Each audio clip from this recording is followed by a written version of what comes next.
Hello everyone, that Manga Kid here to do my wrap-up for Shay Geeks Out's Fall into Manga Love Readathon, which ran from the 21st through the 27th of September, I believe. I read so much manga. I've read well over 100 volumes of manga in September, which blows my mind. I've never read that much before, and I read it just over 50 volumes, I think, for this readathon. But yeah, prior to the readathon, earlier in the month, I had already read like 60-something volumes. So I'm just like, it was a reading month for sure. So I'm going to get right into it. I started off with volume 4 of Living Room Matsunaga-san. This is one of my favorite ongoing series right now. Every volume is adorable. I was grinning from ear to ear the entire time. It is a age gap boarding house romance. All of the characters are super gorgeous, first of all, but also very funny and have their own distinct personalities. They just feel like real people, which I really enjoy, and the romance is really cute. And because of the fact that, you know, I think she's like 16 or I think she's maybe 17 and he's like 28 or something like that, or 27. But there's no like power dynamic because they're just housemates, and that's fine. He's not like her teacher or someone she's known her whole life or anything like that. He's just this really gorgeous guy who happens to live in this same boarding house as her. And I love the different age dynamics that happen in this one. I think it feels really cool and fun. Next up, I read the entire 3-volume series of Love in Focus. This is a shoujo title about this girl here who is really into photography, and she goes to this high school, again, boarding house, where she lives with basically the rest of the photography club, because it's a well-known photography club at this high school, which is why she went there. And of course, there's a love triangle. I will do a full series review of this. I really enjoyed it. It's a nice, short and sweet romance. Then, continuing on the romance train, volume 13 of Waiting for Spring. This one was pretty good. It's been a long time since I read volume 12 because I read them as I get them. And volume 14 will be the final volume, and I believe it comes out early 2021. So looking forward to that. This one's cute. I'm looking forward to rereading it because now the last few volumes have had so much time in between them in the releases. So, but it is a basketball-focused shoujo about this girl and the basketball team and the boys that are on it. Quite enjoyable. Next up, I read volume 1 of Gigante. This is Hiroya Oku's newest English releasing title. This is a nice little 7 Seas release. Quick read. There's not a lot of dialogue, as with most Hiroya Oku works, but it's basically about this high school boy. I think he's high school, maybe middle school, but I feel like maybe he's like around 15 years old, I think, meets his favorite porn star. And of course, there's a bit of a supernatural element to this, and yeah, basically just setting things up in this volume. Then I read this 2-in-1 complete edition of Kindred Spirits on the Roof. This is a girls' love title based on a dating sim game, I believe. It was cute. It was nothing really special. It's 2 separate groups of friends / couples. So the first half focuses on these 2, and then the second half focuses on a different couple, but both at the same school, so at least it's like within the same universe. However, it's 2 different artists' depictions, so the art style changes, and I don't love the art style of the second story as much, but yeah. I liked the first story better, as well as the art in the first one. The second one was okay. But yeah, it wasn't anything super special, but I got this brand new for like $7, so maybe it was like $8, but anyway, yeah, it was enjoyable, but nothing really to write home about. This, on the other hand, Koi Monogatari Love Stories is a new Tokyo Pop yaoi or boys love title. It's not really explicit, at least not yet. It's got very interesting art. Their eyes and their lips are very different than a lot of manga I've read. It was a lot of fun. It's basically about this boy who overhears that this guy has a crush on his best friend. And he's like, I'm not homophobic, but like, I'm uncomfortable around this guy who's not even in his class. He just overheard this. And so it's basically him by chance ending up in a study group with this guy and learning more about him and kind of realizing, wait a second, he's a really nice guy. And then he finds out that he knows he's gay, and he's just like, I'm not going to treat you any differently, and I won't tell anybody. So he kind of becomes an ally in that way. And this will be a 3-volume series from the author's note in the back. I'm assuming they kept to that, but I loved this. I thought it was excellent. I thought it really covered the coming out process and the kind of like dealing with your own feelings as a high schooler who's like, yes, I know I'm gay. I have a couple people that know, but I don't really want to come out, and I don't want my life to change, and I just want to kind of keep it quiet, but, kind of feeling happy that some people know. And he meets another gay person around his age. And it's just like all of those things that, I remember from being younger that are really well captured in this. And I wasn't really expecting much from this. And I had no idea what it was about, because I literally just saw the cover and was like, that looks interesting. And I thought it was going to be a bunch of short stories because of the title, but it is a continuous story, and I cannot wait for the next one. Then I dove into some older yaoi with Ordinary Crush, 2 volumes complete.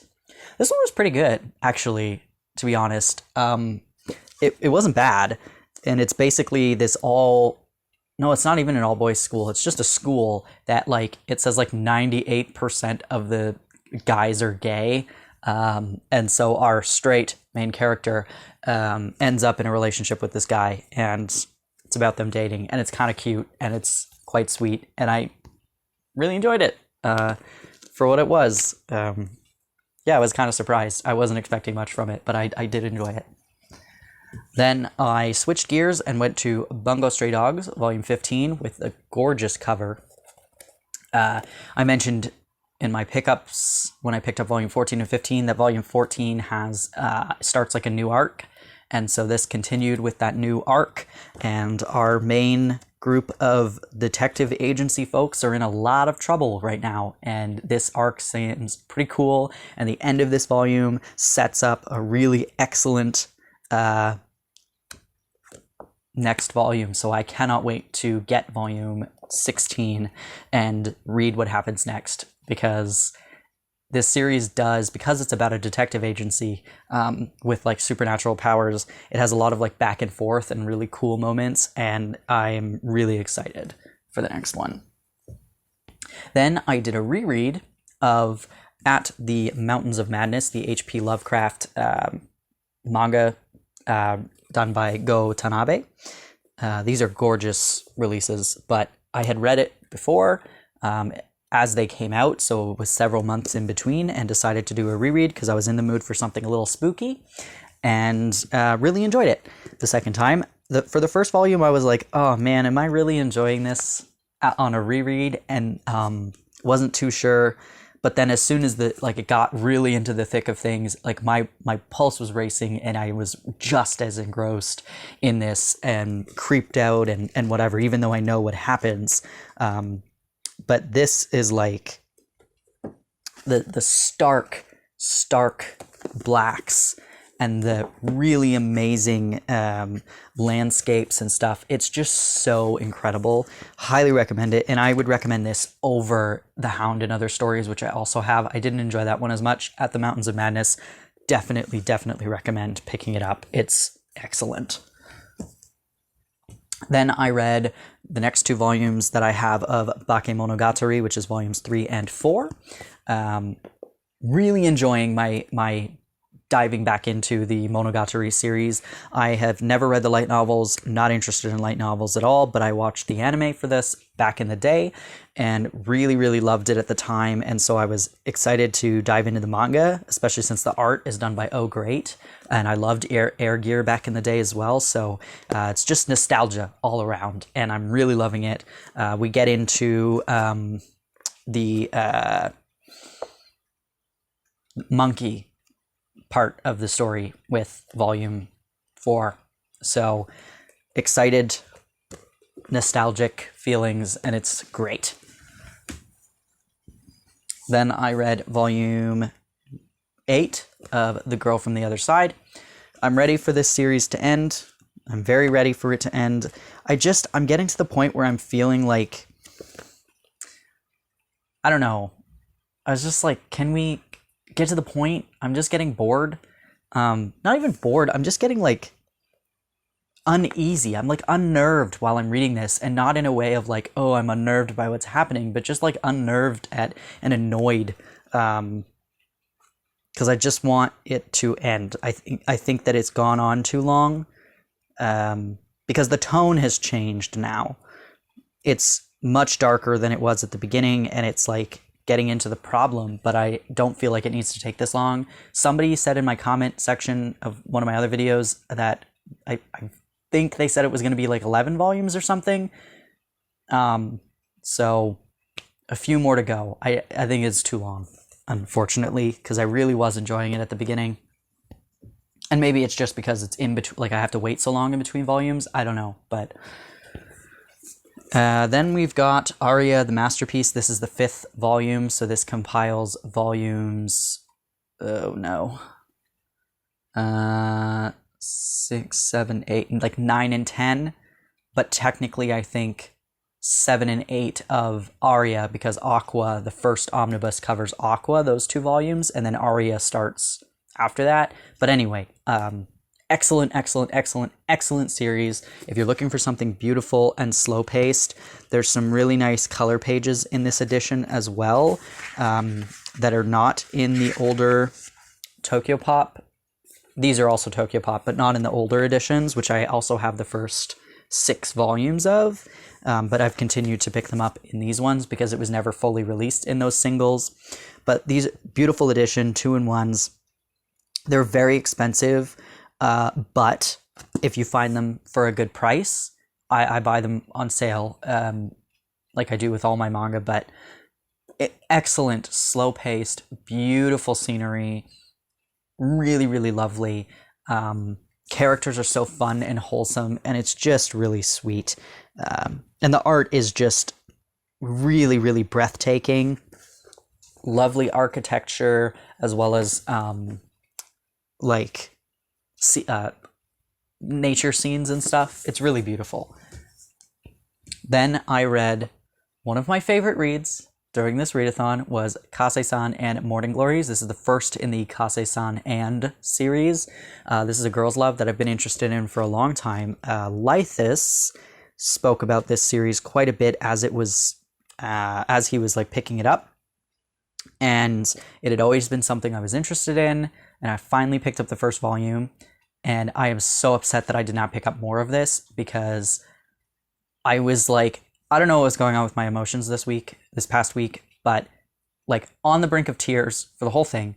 It's not sad. I was just like, they're so cute.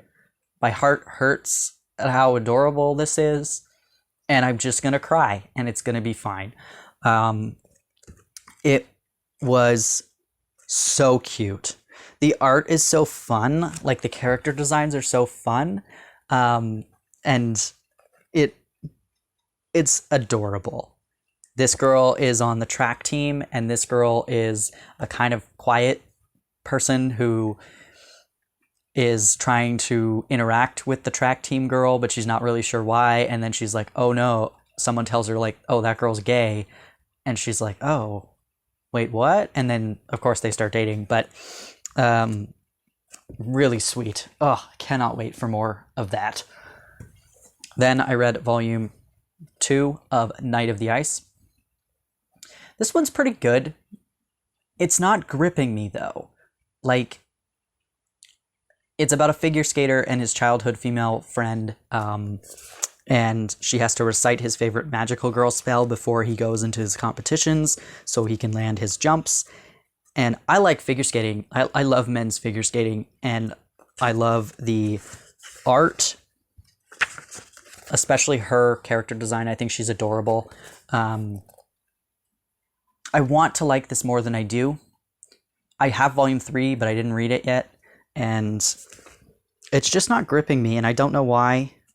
And I really love her other series, Ogawa's other series, Tramps Like Us, or You're My Pet, as it's now called in English.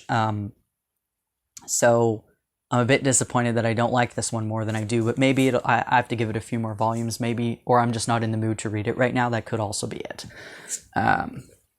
Next, I got Blood on the Tracks Volume 2, finally came in. I love Shuzo Oshimi. I love this series. This goes much creepier as we're dealing with the aftermath of what happened in Volume 1. I'm not going to show you any art because I don't want to spoil what happened in the first volume, but incredibly creepy and unnerving and just excellent. And very fast read, as most of his are. Then I got King of Eden, 2-in-1 Omnibus, Volume 1. This is brand new. I had pre-ordered it, didn't know anything about it, except that it was clearly a horror series, and it was really good. I love the art. It's got quite a bit of like history references in it. It kind of reminds me, it's not the same at all, but it reminds me of a Naoki Urasawa work in that it very much blends history and like a mysterious, like there's detectives and something going on that they're trying to unravel the mystery of. But it's very gruesome, very graphic, and it's basically about this disease that's spreading around that turns people into monsters that kill each other. And this mysterious man who happens to be at every single site that this disease is spreading in. And so the police and investigators are like, well, clearly this guy's the culprit. And you're like, well, maybe he's not. There's a lot of conspiracies happening and terrorist organizations trying to use it as like a biochemical or biological warfare. Excellent first volume of this, and I think I've pre-ordered volume 2 as well, so super excited for a new horror series. Then I reread Imperfect Girl, another Nisio Oisin title done by the art done by Mitsuru Hattori, who does Sankareya, which I also love. So I wanted to read another Nisio Oisin title with an artist that I enjoy. So I did a reread of Imperfect Girl, which is a story about this guy who gets imprisoned by this grade school girl in her house. And she is clearly going through some stuff. And he is stuck there for about a week or so, or several days at least. And he's kind of learning about her and why she has trapped him there, and where her family is and what's going on with her, because she's clearly in trouble. It was good on the reread. I mean, I enjoyed it the first time I read it. It's not perfect by any means, but it's certainly enjoyable, for me at least. It's dark, it's unsettling, and yeah, I enjoyed it again. Then Volume 2 of Therapy Game came in. I had this pre-ordered, loved it. You will see a video about this series on my channel. All you need to know is this is fantastic. I love the characters, loved the story, absolutely loved it. Excellent choice for yaoi, in my opinion. Then, again, I was in a yaoi mood and went to an older, less than great title called Vanilla. This does not scream student-teacher relationship to me. Nothing about either of these titles tell me that that guy is a teacher. And I don't remember reading that he was a teacher on the back of the volume, but maybe I just missed it. I don't know. It's basically about this boy who meets this asshat of a teacher. He's so rude and horrible, and for whatever reason, he falls madly in love with him at first sight, even though he's a jerk. And the student starts like following him around, being like, dude, why won't you give me the time of day? And the teacher's an ass. And then of course he's like, get away from me. But secretly, what's up with this student? And then of course they start dating. I enjoyed in volume 2 the side story about one of the classmates and his interest in another of the characters that is involved in the main story very briefly. I enjoyed that side story, which takes up just less than half of volume 2, far more than the actual series.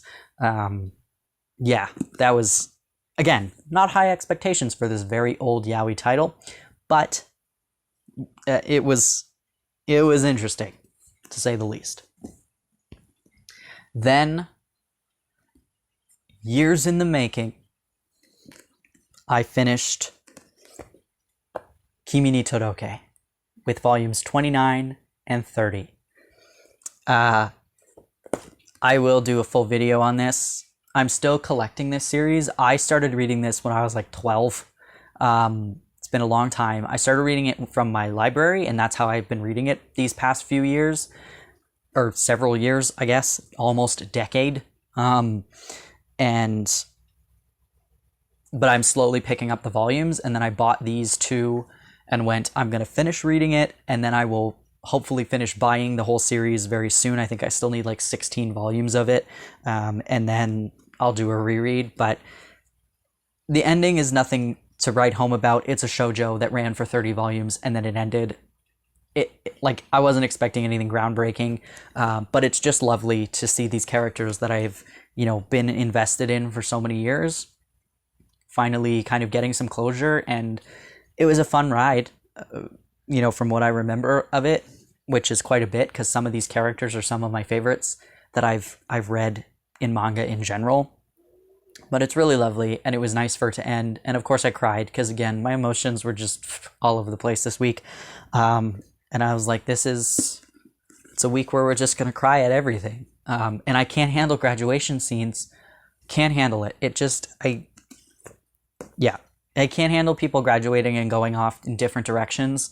My sister was laughing at me because I finished this and I went, well, now what? Like, of course they graduated. It's the whole point. And of course they're going to go and have their own futures. And, it's whatever. Nothing groundbreaking, but of course I lost my mind. Then I read Perfect World Volume 2. Still continues to be good. I think I have at least one more of these pre-ordered, but maybe two, I'm not sure.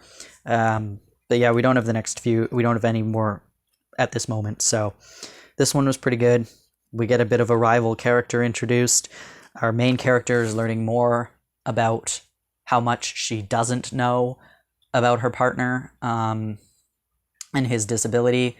And, we see some bigotry from people in her life as well. So, and then another reread. I decided I was in the mood for Our Dreams at Dusk again, so I read all 4 volumes of Our Dreams at Dusk in one sitting, and I love it. I've talked about this so many times on my channel. It's good. Read it. Lovely LGBT story. Yeah, I was just in the mood for some LGBT folks, and clearly I was in the mood to cry, so decided to do that to myself. Then another reread, but less sad, Go-Go Monster by Taiyo Matsumoto, with a lovely painted red designed pages situation. This is excellent. I believe it's out of print, unfortunately, but if you can find this, pick it up. It's a lovely hardcover in this interesting box situation. But Go-Go Monster, about this grade school kid who sees things and hears things that other people can't see and hear. And it's him, realizing that, trying to not grow up, knowing that, he won't get to see and hear these things much longer because he's going to grow up and his body's going to rot and become an adult. Ugh, gross. But yeah, Taiyo Matsumoto does a lot of themes like that of like growing up and adolescence and kids, you know, holding on to their imaginations and stuff like that. And it's a very interesting title about this kid who just is so different from his classmates. And yeah, it's a lovely story, and I enjoyed the reread of this one as well. Not that I was expecting not to, because I love Taiyo Matsumoto, but very much enjoyed that. And then another reread, because I wanted to, these are a lot of titles that I've been meaning to reread for a long time, and just finally went, you know what, we're going to do it. It's going to be now. Today's the day. I reread Genkaku Picasso. This is a 3-volume, very thick. So these are like good bang for your buck on these ones. There's 3 volumes in total, but probably could be split into like longer than 4 volumes if you put all of these into like standard sizes. And I believe you can read this on the Shonen Jump app. So basically you have no excuse to not go and read this title. This one is about this kid whose nickname is Picasso because he's always doing art. His friend, his female friend, his only friend, they get into an accident and she dies right at the beginning. That's not a spoiler. And then she comes back as this like little angel dude in his pocket. And she tells him that he's going to rot because his arm is like rotting. He's going to rot if he doesn't help people. And so he uses his art to see into other his classmates' hearts and help them through their struggles. And I love Usamaru Furuya. He usually does very disturbing, dark, like horror stuff, which this goes dark. I love this image here. It goes dark, but this is a shonen title, so it's a little bit toned down, but he has an author's note in this that like talks about how they basically let him do what he wanted with it, which is nice, and it's very heartwarming. It's about friendship and loss and grief and passion, and it's really good, and I enjoyed the reread. I was a bit worried about this one because I loved it the first time I read it, but I knew that it had some problems with it, and so I was worried that when I reread it that it just wouldn't pack as much of a punch, and I didn't bawl at the end of it like I did the first time, but it was still very good, which I'm happy about. And then another reread with all 7 volumes of Forget Me Not. This is one I've been meaning to reread for a long time as well. This is basically about this boy he's a man, who gets into a bit of an accident right at the beginning, and he is this girl, because he recognizes this girl, but he can't like place her, and he doesn't get a good look at her, and then she ends up calling the police or the ambulance because he's injured, but he's obviously too injured to know who she is, and by the time he wakes up in the hospital, she's gone. And so he's trying to piece together all of the girls and women he has been romantically involved with over his life to try and remember who this girl is, who helped him. And it just goes through the trials and tribulations of all of his relationships and the mistakes he's made. And this is I believe it's a seinen. It's written from the main male character's perspective, so it's not, it feels like it was written for a male audience, which I'm pretty sure it was. But that being said, I really do enjoy it. All of these girls have very distinct personalities at very particular points in his life, because it goes all the way from, I believe, middle school up until his adult relationships. And so you get his kind of chronological going through all of these girls and women that he was involved with. And it's now Emoto, yes, does the art, who is the same person who's doing the art for O Maidens in Your Savage Season. So the art is gorgeous, and I really like the story, and I enjoyed it a lot on the reread as well. And because it's been so long after rereading it, or since the first time I read it, I did actually forget who the girl was. I couldn't remember who it was, which one of them it was. I remembered how it ended, but I couldn't remember who that girl was. And so that was kind of nice that I did have a bit of a surprise as well. But he's a bit conceited and he's a bit delusional, and he's not the most unlikable person, but he's not like a great, gung-ho main character that you're like rooting for the whole time. You're like, dude, you're making a mistake over and over and over again. But that's life. You make mistakes, you learn from them, and relationships don't always work out. And that's the way it is. So, great series anyway. I enjoy it quite a lot. Then I read volume 5 of Children of the Whales. We get a big revelation in this volume about the mud whale and the inhabitants of it. I have a couple more volumes of this that I can read in this moment, but I just didn't. This one's tough for me. I love the covers. I love the art. I'm not a fantasy person, and this is very heavy into fantasy, and so it's very difficult for me to get through it because I just am trying to care. I like the characters, but I don't care about the whole explanation of how this world works. I just don't care. I like the scenes of their magic being used, and like everything is really beautiful. But I just don't care for all the explanations of things. Not interested. And so it's a tough one for me to try and get through. Then I reread, it's been several years since I read this, it's I See in the Sunflower by Mitsukazu Maehara. It's just a 1-volume short story collection, and it's like sci-fi stuff. So I loved it. Again, it's not the best thing in the world, but I loved it the first time, and I loved it this time as well. It's just some really cool sci-fi stories with some really cool art. I'm going to not flip to that page. I'm going to try and show you art.